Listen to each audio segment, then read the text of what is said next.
सबसे पहले यह बताना बहुत ही ज़रूरी है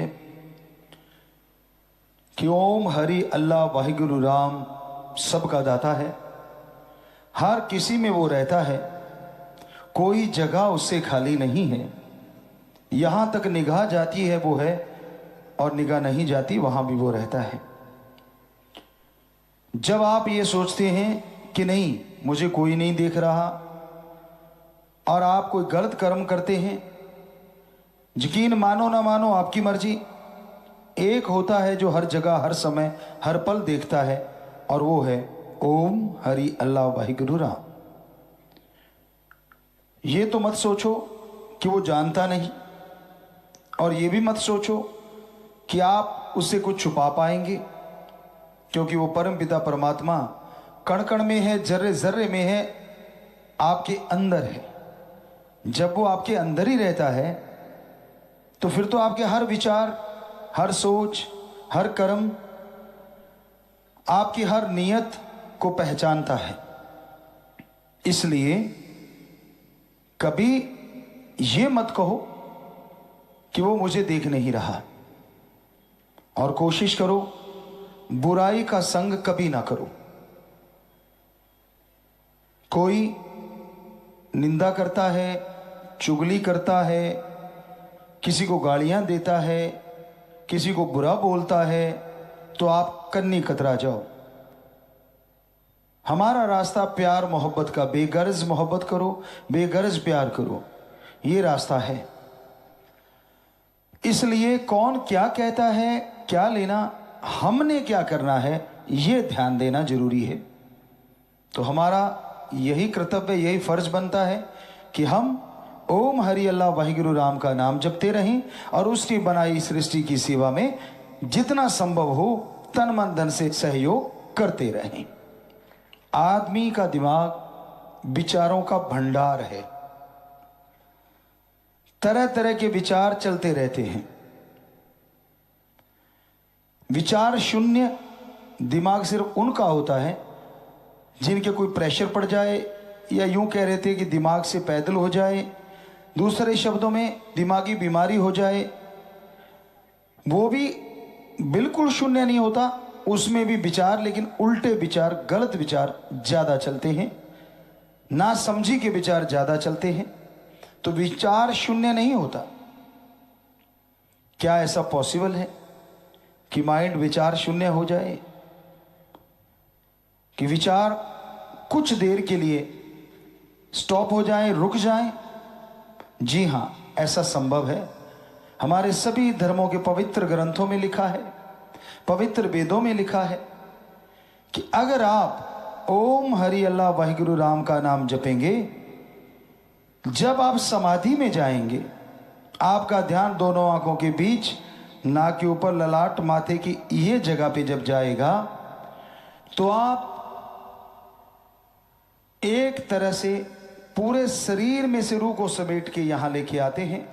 और जब विचार यहां एकाग्र हो जाते हैं तो उस समय लगभग दिमाग विचार शून्य होने लगता है। और जैसे ध्यान यहां आ गया पूरी तरह से, एक छोटी सी लाइट, छोटा सा तारा रोशनी नजर आने लगी आंखें बंद होने के बावजूद, उसका मतलब होता है कि अब आप विचार शून्य होने जा रहे हैं। आपका ध्यान 100% लगने वाला है। और जैसे ही विचार जुड़ जाता है अंदर की धुन से, हम सब के अंदर ओम हरि अल्लाह वाहिगुरु राम जी ने एक धुन, एक आवाज डोरी के रूप में छोड़ रखी है, जिसको पकड़ के जीवात्मा रूह ऊपर चढ़ सकती है। और वो रूह, वो आत्मा जैसे जैसे इस द्वार से आगे बढ़ती है, जैसे जैसे ऊपर चढ़ती है, वैसे वैसे ही आदमी की आत्मा पवित्र होती है, विचार शून्य दिमाग हो जाता है, और दिमाग की सफाई हो जाती है, दिमाग स्वस्थ हो जाता है। तो अपने दिमाग को विचार शून्य करने के लिए सुमरन, भक्ति, इबादत, राम का नाम जपना जरूरी है। राम का नाम जपने से जरा सोच के देखिए, थोड़े समय के लिए भी दिमाग विचार शून्य हो जाता है तो दिमाग में पावर बढ़ जाती है, आत्म बल जागने लगता है और आत्म बल के सहारे आप बुलंदियां छूने लगते हैं। क्या होता है जब आप वर्क करते हैं, कोई भी हार्ड वर्क, चाहे वो दिमागी हार्ड वर्क हो चाहे शारीरिक हार्ड वर्क हो, उसके बाद क्या चाहते हैं आप? थोड़ा आराम, कि शरीर को आराम मिल जाए, आत्मा को आराम मिल जाए। तो आप कभी सोचते ही नहीं, दिमाग को आराम मिल जाए, शरीर को आराम मिल जाए, फिजिकली आप थक जाते हैं। तो जरा सोच के देखिए, जो पूरे शरीर को चलाता है, जो पूरे शरीर में काफी हद तक कंट्रोल करता है, अगर उस दिमाग को आराम मिल जाए, और आराम के बाद जैसे आप जागते कितने फ्रेश होते हैं, दिमाग उससे हजारों गुना ज्यादा फ्रेश होगा और आपके अंदर अच्छे विचारों का तांता लगा देगा। पर सुन समाधि में जाना जरूरी, भक्ति इबादत करना जरूरी। क्या ये सुन समाधि जो इतना हैवी वर्ड लगता है सुनने में, कोई बड़ा अलग से कोई बवंडर है, बड़ी चीज है? जी नहीं। सुन समाधि का मतलब होता है अपने शरीर से आत्मा को समेट के इस पॉइंट पे लेके आना। उसके लिए चलते बैठ के लेट के काम धंधा करते सुमरन करो, और जब सुमरन पे कमांड हो जाए, शब्द आपकी जुबान पे चढ़ जाएं, तब पालथी मार के बैठो। मॉर्निंग में सुबह सवेरे 2 से 5 के बीच में घंटा, शाम को खाने के बाद घंटा, 2-2.5 घंटे बाद, रात के खाने के 2-2.5 घंटे बाद 1 घंटा जाप करो। पर आज का दौर ऐसा दौर है, यहां नकाब पोश बहुत हो गए हैं। दिखावा कुछ और, सोच कुछ और, करना कुछ और, दिखना कुछ और। तो भगवान राम ओम हरि परमात्मा इतना भोला नहीं है जो आपकी नकाब पोशी को ना देखे या आपकी दोगली चीज को ना देखे। परमपिता शास्त्रनाम जी महाराज फरमाया करते थे, एडा भोला खसम नहीं जेड़ा मकर चलित्र ना जाने। कि वो भगवान, वो राम, वो सतगुरु मौला ईश्वर इतना नादान नहीं है कि वो आपके मकर चरित्र को ना पहचान पाए कि आप दिखने में क्या हैं और असलियत में क्या हैं। ये अलग बात है। ना तो भगवान किसी का पर्दा उठाता है और ना ही उसका कोई संत पीर फकीर अवतार पर्दा उठाता है।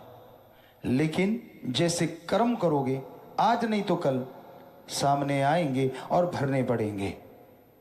पाखंडों में मत पड़ा करो, हमेशा ध्यान रखो। एक तो दिखावा मत करो, ढोंग ढकोसले नहीं होने चाहिए। एक पाखंडवाद, बड़े पाखंड हैं, आपने सुनी होंगे, हमने तो अपनी आंखों से देखे। बड़े पाखंड है, छींक मार दी उसका पाखंड है, इस दिन नहाना नहीं उसका पाखंड है। आजकल तो क्योंकि न्यू जनरेशन और नए नए बच्चे आ गए हैं, नए नए पाखंड भी शुरू हो गए हैं। इसको काले कुत्ते को, पीले कुत्ते को, सफेद कुत्ते को खाना खिलाना, बिल्ली को खाना खिलाना, ऊंट को, पता नहीं किस किस को। वैसे अच्छी चीज अगर खिलाओ तो बढ़िया बात है, अगर आप पालतू जीवों को रखते हैं और उनको खिलाते। लेकिन अगर पाखंड रूप में कि भाई मैं 1 दिन बाद, 2 दिन बाद, 3 दिन, अलग अलग दिन रखे होते हैं कि फलां जाके ये करना है, फलां जाके ये। देखा हमने अपने गांव में ये चीजें होते हुए। घर वाला बाबा, खेत वाला बाबा, सांझा बाबा, वो खोता कुछ नहीं, थोड़ा सा खड्डा खोता, उसमें कच्ची लस्सी चढ़ाना। एक बार हमने बुजुर्ग से कहा, ये कच्ची लस्सी क्यों चढ़ा रहे जी, प्योर क्यों नहीं चढ़ाते? क्या आप सोचते हो कि बाबा के प्योर दूध पचेगा नहीं? तो वो कहने लगे, सज्जन ऐसा कुछ नहीं है यार, दूध घर में कम है। अब बाबा ने कौन सा मीटर लगा के चेक कर लेना है? 100 ग्राम दूध है, 400 ग्राम पानी है, बाबा को चढ़ा देंगे, बाबा खुश और हम भी खुश। नियत में जब खोट है, कहीं कुछ भी करते फिर वो मिलना क्या है? सो कहने का मतलब इतने पाखंडी लोग हैं और आप हैरान हो जाओगे। ये एक नई चीज चली है जो हमने सुनी बच्चों से, वास्तुशास्त्र या कुछ भी, हमें नहीं पता वो सही है, हम उसकी निंदा नहीं करते, पर हम सिर्फ इतना हाथ जोड़ के पूछना चाहेंगे, दिल्ली, मुंबई, बड़े बड़े महानगरों में जिनके दरवाजे ही दक्षिण की तरफ हैं और वो करोड़ोंपति हैं, तो करोड़ोंपति कैसे हो गया आपके अकॉर्डिंग? घर में खोट है, घर तीखा है, उल्टा है, सीधा है, नीचा है, 1 इंच जगह धरती की नहीं है यहां कोई ना कोई ना दफनाया गया हो। जब से सृष्टि साजी है 1 इंच जगह या तो जलाया गया या तो दफनाया गया। जब से सृष्टि साजी, तो इस हिसाब से तो आपको हवा में घर बनाना चाहिए। हवा में कोई ना कोई गड़बड़ हो जाएगी। हवा इधर की क्यों चलती है, इधर की चलनी चाहिए, वो तो बस में नहीं है आपके, वरना इस पे भी कोई ना कोई पाखंड आ जाता। तो मत पड़ा करो इन पाखंडों में। लोग अपने सुख शांति को तिलांजलि दे देते हैं सिर्फ पाखंडवाद की वजह से। कोई सज्जन आया, नहीं तेरे घर में खोट है, इसमें ये दबाना पड़ेगा। अरे फिर कैसे निकल जाएगा भाई? किसी की कोई चीज दबाने से खोट निकलते तो फिर तो हर कोई उसको दबाए और वो अरबोंपति बन जाए। तो ये फजूल की बातें हैं। साईं जी के समय से हर समय ये चर्चा करते रहे कि सच्ची बात ये है, कर्म अच्छे करो, विचार शुद्ध रखो, तो कुछ पाखंड करने की जरूरत नहीं। भगवान जी आपका साथ जरूर देंगे, हर जगह देंगे। तो हम किसी का बुरा कभी नहीं कहते, लेकिन लॉजिक तो होना चाहिए ना कुछ ना कुछ। बिना लॉजिक के, और धर्म हमारे लॉजिक के इतने खरे हैं जो लिख बोल के बताया नहीं जा सकता। तो धर्मों की बात को सुनो, अमल करो, यकीन मानो, जरूर खुशियां हासिल। धन सतगुरु तेरा ही आशा सभी साथ संगत जी से निवेदन है कि मेरा चैनल जरूर सब्सक्राइब करें जी। धन धन सतगुरु तेरा ही आसरा।